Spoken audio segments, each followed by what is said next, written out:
वंदे पुरुषोत्तमम्।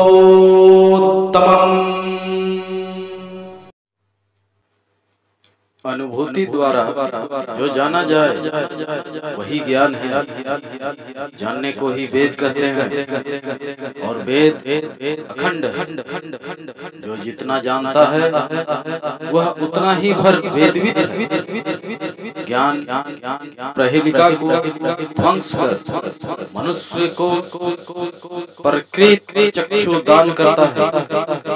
ज्ञान वस्तु के स्वरूप को निर्देश करता है और वस्तु के जिस भाव को जान लेने पर जानना बाकी नहीं रहता वही उसका स्वरूप है। भक्ति चित्त को सत्य में संलग्न करने की चेष्टा करती है और उससे जो उपलब्धि होती है वही है ज्ञान। अज्ञानता मनुष्य को उद्विग्न करती है। ज्ञान मनुष्य को शांत करता है। अज्ञानता ही दुख का कारण है और ज्ञान ही आनंद। तुम जितने ज्ञान का अधिकारी होगे उतना भर शांत होगे।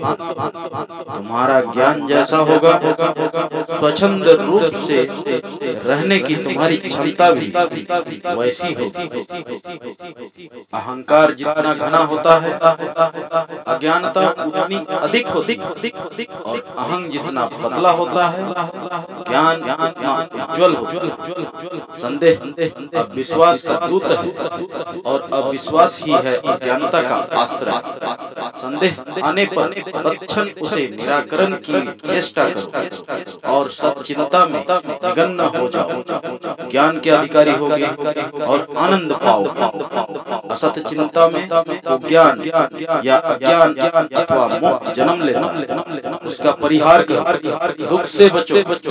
तुम असत में जितना ही आसक्त होगे उतना ही स्वार्थ बुद्धि संपन्न होगे और उतना ही ज्ञान या मोह से आच्छन्न हो पड़ो और रोग शोक दारिद्र्य इत्यादि यंत्रणाएं तुम पर उतना ही आधिपत्य करेगी। यह निश्चित। अहंकार आसक्ति ला देती है स्वार्थ बुद्धि लाती है काम से ही क्रोध की उत्पत्ति होती है और क्रोध से ही आती है हिंसा। भक्ति ला देती है ज्ञान से होता है सर्वभूतों में आत्मबोध।